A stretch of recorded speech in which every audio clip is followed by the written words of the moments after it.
Hola, buenos días. Mi compañero Derek Leonardo Gutiérrez Maciel y yo, su servidora Sara Isabel García, les vamos a presentar fármacos antiarrítmicos. El siguiente es el índice. Vamos a empezar un poco a introducir lo que son las fisiopatologías de las arritmias y posteriormente pasaremos a explicar cómo es que los diferentes tipos de antiarrítmicos pueden servir como terapia para las mismas. Bueno, y ahora sí empezando un poquito a abordar lo que es la fisiopatología de las arritmias, pues es importante primero pues definir lo que es una arritmia, ¿no? Diferentes definiciones se dan en diferentes libros, en diferentes literaturas. De la que a mí me pareció más pertinente utilizar es la combinación tanto del libro de Goodman y Gilman, la que viene por ejemplo en lo que es Sport, que se va a definir a una arritmia como la perturbación de la secuencia normal de iniciación y propagación de los impulsos eléctricos del corazón. Es decir, cualquier alteración que ocurra al momento de iniciar un impulso, al momento de que éste se propague o incluso antes de su finalización, son lo que nos van a ocasionar algún tipo de arritmia, ¿no? Sin embargo, los mecanismos por los cuales se ocasionan las arritmias son otros tres. Estos se ven gráficamente en esta imagen, que comprende lo que es la automaticidad modificada, que puede ser aumentada o disminuida. Esto corre a cargo del sistema nervioso autónomo, como lo vamos a ver un poquito más adelante. Otro mecanismo son las despolarizaciones y la automaticidad desencadenada, que producidas es automaticidad desencadenada, AD, ¿no?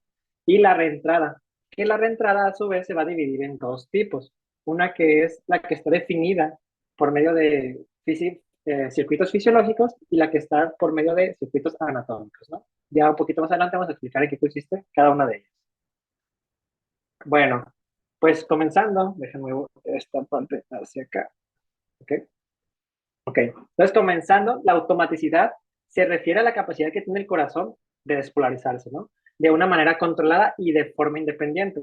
Es por eso que pues, nosotros no somos conscientes de que estamos teniendo una frecuencia de 60 a 100, pero lo está haciendo nuestro corazón de forma automática, ¿no? Por medio del sistema nervioso autónomo. Esto, para entenderlo, tenemos que entender que nuestro nodo sinusal va a pues a producir impulsos de 60 a 100 exploraciones por minuto de manera normal. Sin embargo, por medio de la actividad parasimpática y la liberación de acetilcolina, vamos a reducir nuestra frecuencia cardíaca. Al reducir nuestra frecuencia cardíaca menor de 60, estamos hablando de una bradicardia. En cambio, cuando aumentamos la actividad simpática por medio de la noradrenalina principalmente, aunque puede ser otro tipo de catecolaminas, dependiendo, va a aumentar nuestra frecuencia cardíaca y esto se va a llamar taquicardia. Ya, esta es la división más simple de lo que corresponde a las arritmias, ¿no? Más de 100 o menos de 100, taquicardia o bradicardia respectivamente. Sin embargo, pues la clasificación es mucho más extensa que esto. Ok. El segundo mecanismo fisiopatológico por el cual ocurren las arritmias es las postdespolarizaciones y la actividad desencadenada. Bueno, como menciona aquí el recuadro azul, ciertas condiciones patológicas alteran el potencial de acción normal, produciendo una postdespolarización anormal. Cuando ésta alcanza el umbral, se producen los ritmos anormales, y a esto se le conoce como ritmo o actividad desencadenada. ¿Qué quiere decir esto? Bueno, pues sabemos que nuestro potencial de acción tiene fases, ¿no? 0, 1, 2, 3 y 4. Sin embargo, durante la fase 3, que es lo que corresponde a la repolarización, si hay un estímulo que alcance el umbral, se va a producir, pues, por ende, una siguiente post-despolarización, de ahí recibe su nombre, y tiene el nombre de actividad desencadenada debido a que el impulso anterior desencadena este nuevo potencial de acción, ¿no? Bueno, pues ahora entendido este concepto, lo vamos a dividir en dos categorías, las post-despolarizaciones tempranas y las post-despolarizaciones tardías. Hablando de la primera, ocurre normalmente en la fase 3 del potencial de acción. Sin embargo, se ha visto que incluso en la fase 2 pueden actuar. ¿Y de qué depende esto? Bueno, pues depende de que nuestros canales de sodio tienen tres estados, ¿no? Que es activo, inactivo y desactivado. Bueno, pues con el paso del potencial de acción van a cambiar su forma conformacional y pueden que en cierto periodo tenemos un periodo de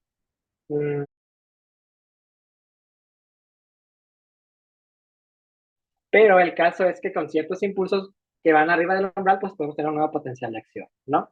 En el caso de las postdespolaciones tardías, estos van a ocurrir normalmente en la fase 4 del potencial de acción y las causas de una y de otras son diferentes, ¿no?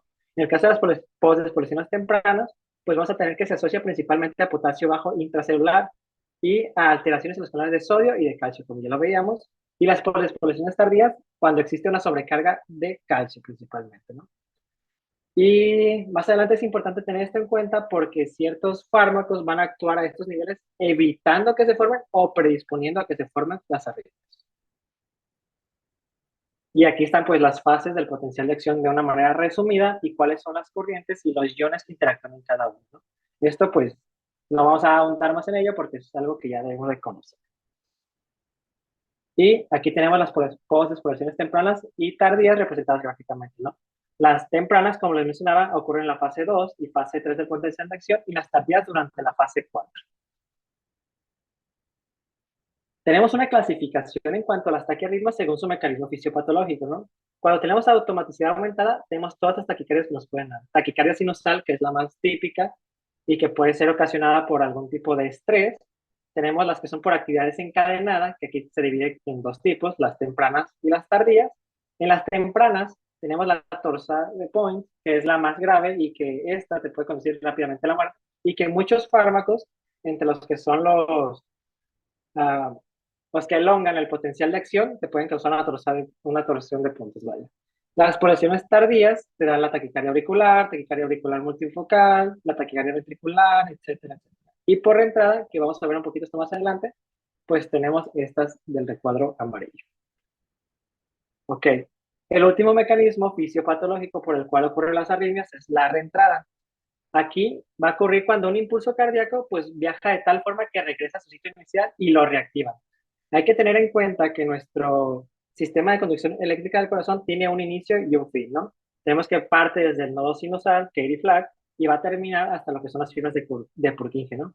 Sin embargo, cuando existe una vía accesoria, que puede ser anatómica, en lugar de extinguirse en este punto, va a reingresar y va a volver a ocasionar un nuevo potencial de acción, lo cual es una situación que no es favorable. Y por ejemplo, esta, que es una vía accesoria por el haz de Kent, nos va a conocer algo que se conoce como el síndrome de Wolff-Parkinson-White.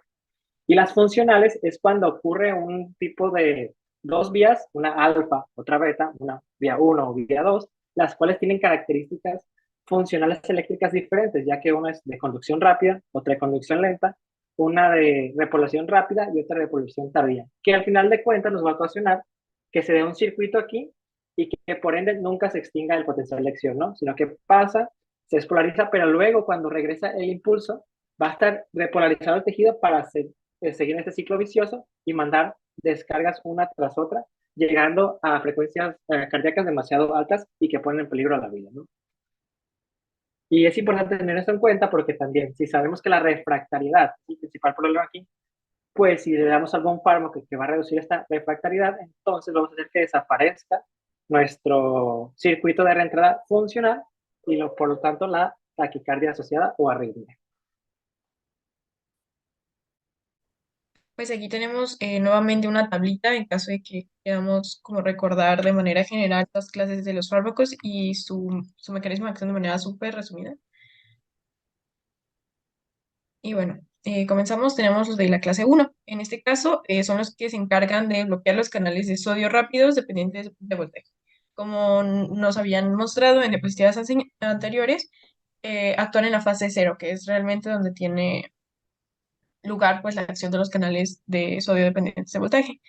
En este caso se van a subdividir en función a su potencia y también en función a su efecto en el potencial de acción, ¿no? En caso de que lo alarguen o lo mantengan o incluso lo acorten. Ok, en el caso de la clasificación según la potencia, va a depender de la unión que tenga y la avidez que tenga a este tipo de canales. Eh, tenemos, como ya nos mencionaba Derek, diferentes tipos como de estados que puede tener el canal, en estado activado, desactivado o de reposo. En general, estos tienen poca afinidad por los canales de sodio en reposos, sino que van a tener afinidad por los que están activados o inactivados. Eso quiere decir que como cada ciclo van a tener una fase en reposo, pues va a haber un tiempo en el que se liberen. Entonces, este tiempo en el que se liberan va a ser el intervalo diastólico. También hay situaciones específicas que nos van a alterar estados específicos en el que se altera un poco la avidez con la que se unen a los canales de sodio. En este caso, y que es sumamente útil para nuestra situación en el caso de las taquiarritmas, taquiarritmias, que es realmente como lo que abordamos con este tipo de fármacos, es que cuando la frecuencia cardíaca aumenta, como disminuye el intervalo diastólico, pues vamos a tener también una disminución de tiempo de disociación, es decir, aumenta el bloqueo de los canales de sodio. También tenemos otra situación cuando existen tejidos isquémicos en la que la tasa de recuperación también se ralentiza, entonces hay mayor tiempo de unión en este tipo de tejidos. Entonces, con esto logramos que el bloqueo de los canales de sodio depriman la corriente de sodio y la conducción mucho más en los tejidos isquémicos que en los normales. Estos mismos tejidos isquémicos son a veces los que nos generan todos estos pues focos ectópicos que quisiéramos como extinguir. Entonces, este fármaco en específico, o bueno, este grupo de fármacos de los que actúan en este tipo de canales, nos pueden ayudar a hacer como una cardioversión química. Y hay otro factor del que podríamos hablar cuando hablemos de los fármacos de clase uno y su clasificación, que es su tasa de recuperación. En este caso, hablamos de una tasa de recuperación cuando se habla del tiempo requerido para completar aproximadamente el 63% de un proceso determinado de forma exponencial. En este caso podemos dividir en tiempo de recuperación corto, que es menor a un segundo. En este entra el grupo de la lidocaína y solo va a tener acción en tejidos que tengan un impulso rápido por este mismo tiempo de recuperación corto, a diferencia de otros que van a tener un bloqueo hasta de 10 segundos, como la plecainidina, y en este caso va a lograr la desaceleración de la conducción también en tejidos normales. Ahora sí, hablando de la clasificación según la potencia, podemos organizarlos en eh, el primero, que es el bloque del bloqueo intenso, que son los de tipo 1C. En este caso, como les mencionaba, de la tasa de disociación, pues va a haber una lenta asociación-disociación, entonces va a estar unido por más tiempo, por eso nos genera un bloqueo intenso. Aquí es donde entra la flecainidina y el efecto que va a tener en el QRS es su prolongación. Entonces, pues aquí tenemos una situación que podríamos tomar en cuenta al momento de abordar, por ejemplo, pacientes que tengan QT largo, pues quizá no sería el fármaco ideal. Luego tenemos los de tipo 1A. En este caso hay una asociación-disociación intermedia y logra un acortamiento del PR. Aquí entran fármacos como la quinidina, que aparte tienen una actividad añadida de tipo vagolítica. Y finalmente tenemos los de tipo 1B. En este caso logramos un bloqueo leve. Y la asociación-disociación, pues es rápida. Bueno, ahora el siguiente tipo de clasificación es según los efectos en el potencial de acción. Los de tipo 1A, como podemos ver en la imagen, logran un potencial de acción alargado. Los de tipo 1B lo acortan y los de tipo 1C lo mantienen, pero todos van a bajar la velocidad de conducción. Ok, vamos a abordar algunos fármacos en específico y su aplicación. Eh, no vamos a ahondar mucho, pero bueno, de inicio tenemos los de tipo 1A. De los clásicos, pues tenemos la quinidina. En este caso, eh, vamos a recalcar el hecho de que aumenta el QRS de un 1 al 20%, del 15 a 20%, perdón. Eh, También logra un bloqueo adrenérgico y es parasimpaticolítico como, como actividad como específica de este mismo fármaco, no del grupo en general. Y en general para lo que se utiliza es para mantener el ritmo sinusal, como les mencionaba, es el efecto que tienen este grupo de fármacos, ¿no? El lograr cambiar de nuevo a un ritmo basal. Entonces, mantener el ritmo sinusal en pacientes con flúter o fibrilación auricular y para prevenir ocurrencia de taquicardia o fibrilación ventricular. Algunos de los efectos secundarios son la hipotensión, taquicardias, aumento de transmisión del nodo AB de taquicardias auriculares como flúter y no se debe de dar a pacientes con insuficiencia cardíaca. Siguiente. Algunos efectos adversos no cardíacos, pues pueden dar diarrea, puede también predisponer a hipocalemia por la misma diarrea y llegar a causar torsicidad de puntas. Tenemos reacciones inmunológicas como el lupus inducido por fármacos, también la trombocitopenia autoinmune, cefalea y tinnitus y sinconismo, que es como un conjunto de síntomas de dolor de cabeza, confusión, todo esto que indica toxicidad por quinidina y es dependiente a la dosis. En el caso de los efectos adversos de tipo cardíaco, como alarga el QT, pues nos puede predisponer a una torcida de puntas, también a taquicardias ventriculares, y como ya mencionaba, una de sus contraindicaciones es darlo en pacientes con insuficiencia cardíaca. Ok, en el caso de la procainamida, en este caso se recomienda darlo como terapia aguda de arritmias supraventriculares y ventriculares. Este no tiene efecto vagolítico. También otro de las situaciones con la procainamida es que no se recomienda dar tratamiento oral, no suele tolerarse por largo plazo, por eso es que se recomienda principalmente como terapia aguda, ¿no? Ok, algunos efectos adversos de la procainamida, igual que la mayoría de los antiarrítmicos, la hipotensión y la disminución marcada de la conducción, por eso se deben de cuidar como sus niveles en plasma. También puede causar náusea, igual que la anterior, como pertenencia al mismo grupo de fármacos, pues torcida de puntas, aplasia de médula ósea, pero esto también es muy raro en un 0,2% de los pacientes. También síndromes autoinmunes inducidos por fármacos. Y pues también como tiene eliminación renal, pues cuidar en pacientes con insuficiencia renal. Finalmente la disopiramida, perdón, su indicación es para mantener el ritmo sinusal en pacientes con aleteo o fibrilación auricular. Ok, ahora tenemos los de clase 1B. Ya les había mencionado también que ya había salido la lidocaína. También es utilizado como anestésico local. Eh, no es útil en arritmias auriculares. Principalmente, este tipo de fármacos se recomienda en tejidos cardíacos que sufrieron un periodo de isquemia. Entonces, este sería como la elección para los pacientes que sufrieron de un infarto. Ese es el tipo de fármacos que actúan de manera focal en este tipo de tejidos. Pues sí, en general, arritmias tipo ventriculares no va a servir para aquellas que son de origen auricular. Eh, el, el- la conducción cardíaca baja y el potencial de acción pues va a acortarse. Por lo mismo es que puede servir mucho para este tipo de tejidos isquémicos.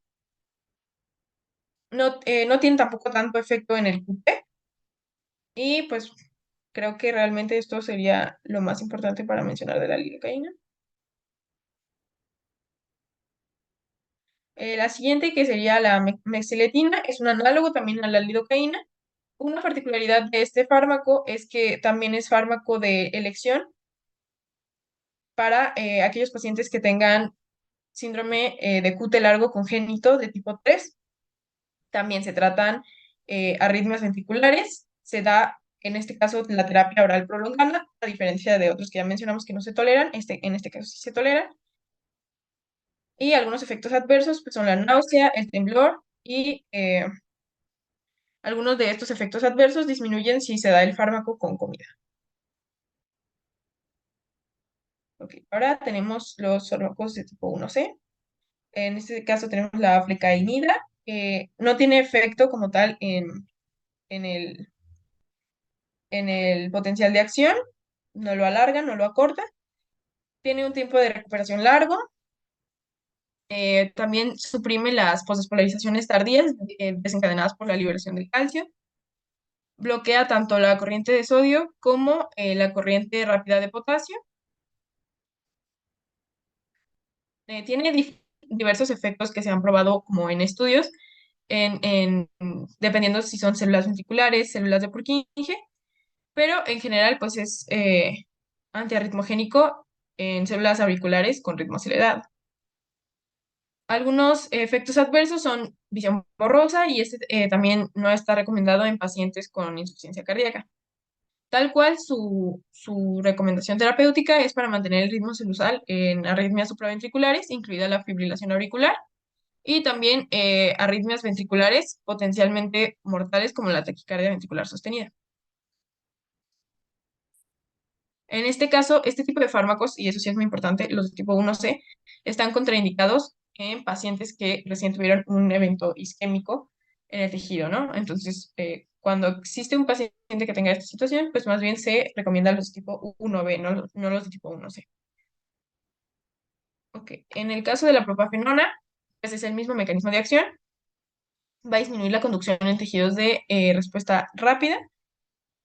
En este caso también sirve como terapia a largo plazo, una terapia oral prolongada para mantener el ritmo sinusal en pacientes con taquicardia supraventricular, como la fibrilación auricular. Puede usarse en arritmias ventriculares con ritmos modestos también. Efectos adversos, visión borrosa, también exacerba la insuficiencia cardíaca y mayor mortalidad se ha probado en pacientes con infarto. Bueno, entonces continuando, vamos ahora a la clase 2 que corresponde al bloqueo beta o beta bloqueadores. Tal cual, pues hay que entender un poco de qué funciona la estimulación beta, ¿no? Entonces, partimos del recuadro verde, que la estimulación beta aumenta la magnitud de la corriente de calcio y retrasa su inactivación. Aumenta la corriente repolarizadora de potasio, aumenta la corriente marcapasos, aumenta la reserva de calcio en el retículo sarcoplásmico y aumenta las probabilidades de exploraciones tempranas y tardías, ¿no? Esto ante un evento de estrés severo, por lo que ya veíamos de la estimulación simpática, ¿no? Entonces, si nosotros aumentamos la estimulación beta, nos va a producir una arritmia, ¿no? Aquí es donde van a entrar en juego nuestros bloqueadores beta, que al actuar si bloqueamos la estimulación beta, pues se reduce la frecuencia cardíaca, se disminuye la sobrecarga de calcio, se inhibe la automaticidad y aumenta el tiempo de conducción auricular. Es decir, inhibimos tal cual todo lo que estimula la estimulación beta, vaya, la redundancia, ¿no? Sin embargo, hay ciertos efectos adversos como es la fatiga, el broncoespasmo, la hipotensión, que ya nos mencionaba Sari, que es un problema muy marcado de los antiarrítmicos, la impotencia, la depresión, el enmascaramiento de síntomas por hipoglucemia, que también es importante ya tener en cuenta, y que tiene un efecto de rebote, pues algo marcado, y es por ello que cuando se planea dejar la beta bloqueadores, tiene que pasarse por un proceso de desensibilización que dura aproximadamente 15 días, ¿no? No de golpe. Y hay algunos tipos de bloqueadores beta selectivos, como lo es el esbolol, sin embargo, su semivida es corta, ¿no? Y se utiliza solo en casos como son graves. Bueno, teniendo esto en cuenta, pues estas tablitas nos explican cómo funciona los inhibidores beta o los bloqueadores beta y cuáles son algunos de los fármacos y para qué se usan. Sin embargo, pues eso ya lo dejo para que ustedes lo revisen más con cuidado, ¿no?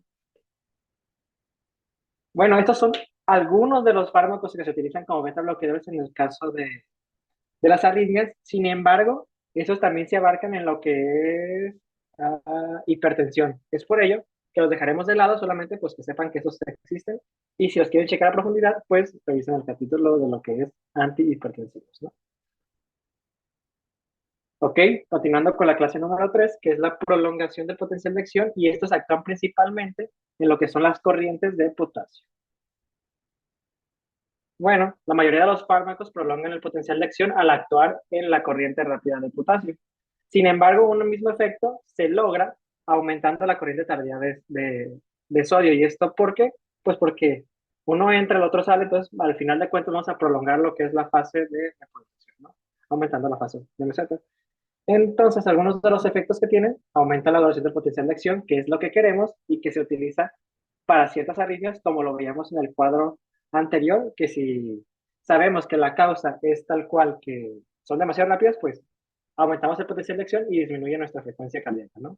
Reducen la automaticidad normal, incrementan el periodo de refractariedad, que es muy importante para los casos que son de reentrada, reduce los requerimientos de energía para la desfibrilación, haciendo que estos sean un poco menos severas, e interactúa de manera directa o indirecta con los receptores beta-adrenérgicos, también sirviéndonos tanto como un agonista como un bloqueador de estos mismos receptores, ¿no?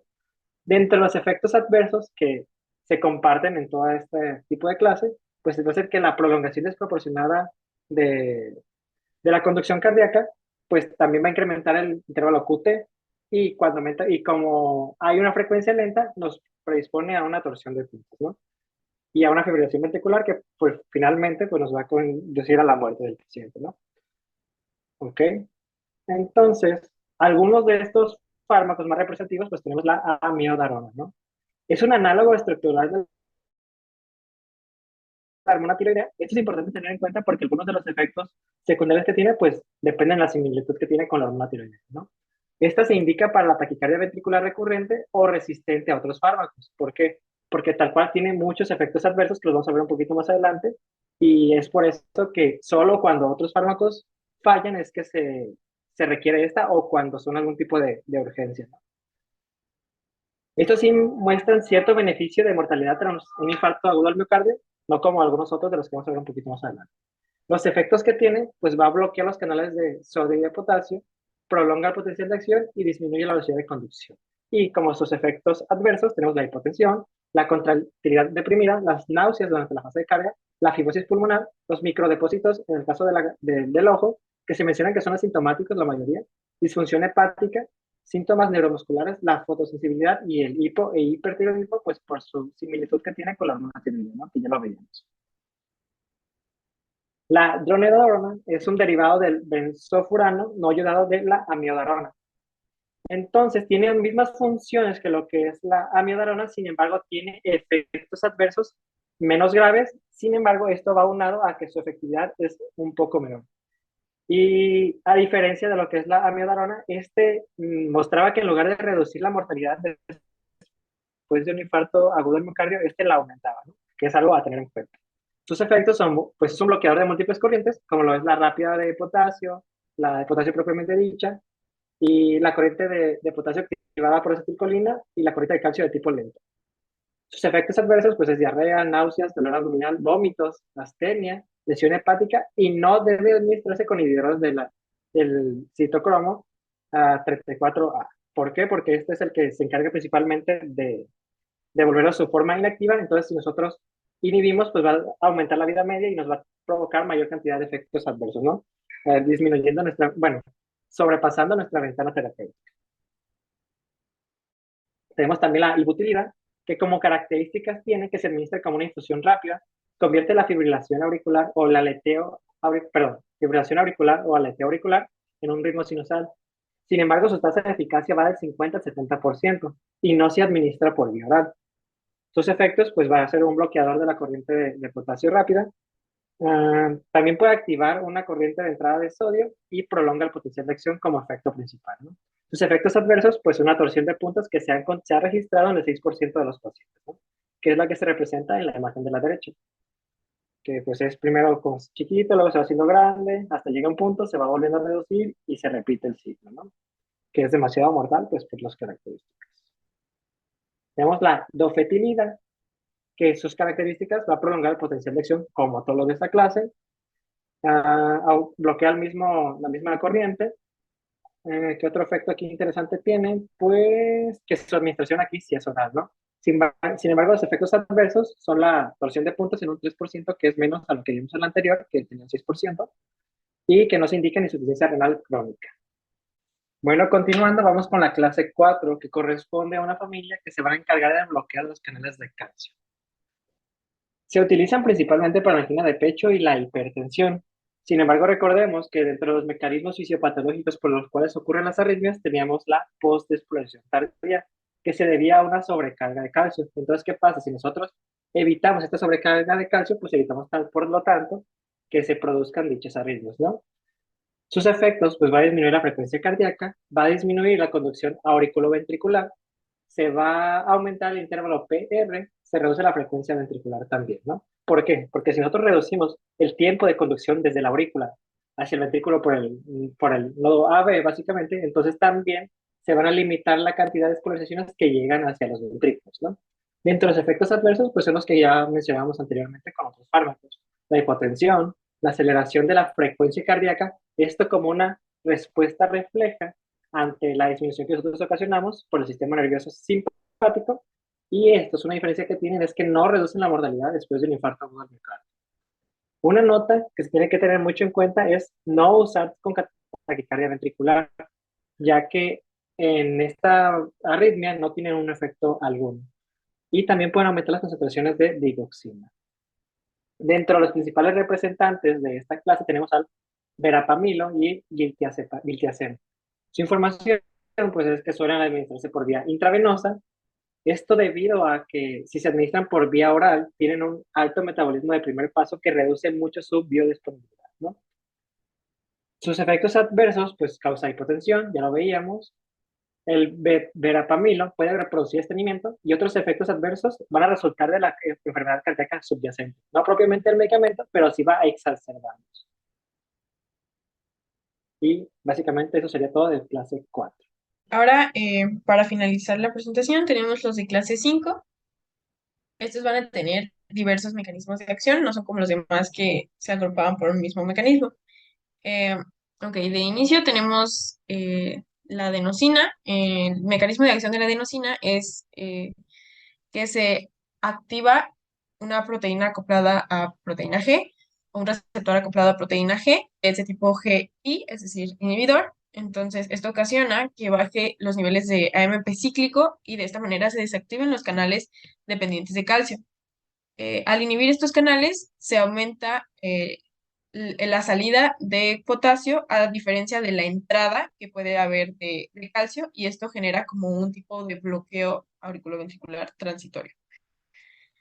El problema con la adenosina como terapia es que actúa, solamente tiene como 15 segundos de vida media, o sea, tiene muy poca vida media, entonces como sirve para tratar de manera como algo agudo o para bajar como ritmos de taquicardia, pero no va a servir como una terapia a largo plazo.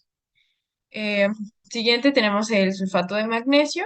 Lo que va a causar es una disminución de la entrada de calcio.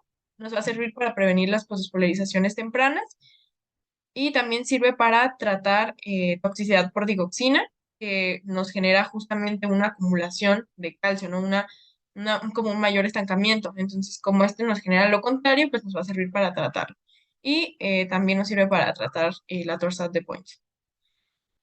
Siguiente tenemos la digoxina. El mecanismo de acción de la digoxina es la inhibición de la bomba sodio-potasio. Esto genera que haya también una menor eficacia de otras bombas que se sirven como del gradiente generado por la bomba sodio-potasio, es decir, tenemos la bomba sodio-calcio. En este caso, pues como no está funcionando la bomba sodio-potasio, pues la bomba sodio-calcio no tiene este gradiente de sodio necesario para trabajar, generando una acumulación de calcio intracelular que a su vez nos aumenta la contractibilidad, que esto es útil en pacientes, por ejemplo, con insuficiencia cardíaca, que buscamos aumentar la contractibilidad, y nos baja el ritmo cardíaco. El problema con la dioxina es que tiene una ventana terapéutica muy corta y se debe de estar vigilando principalmente en aquellos pacientes cuya eliminación renal pues es deficiente. También en alteraciones hidroelectrolíticas, como son la hipocalemia, pues esto nos va a hacer que la digoxina sea mucho más tóxica, ¿no? Como tiene este nivel de competitividad con, con el potasio tal cual, entonces, pues también tenemos que estar vigilando que un paciente que tenga, no sé, diarrea o vómitos, lo que sea, pues no se vaya a descompensar este efecto de la dioxina. Y finalmente tenemos la ibravadina, en este caso inhibe selectivamente los canales de corriente FONI de las células marcapaso del nodo sinoauricular, y esto nos va a generar una prolongación de la fase 4, es decir, la fase de despolarización lenta, y va a disminuir de esta manera el ritmo cardíaco.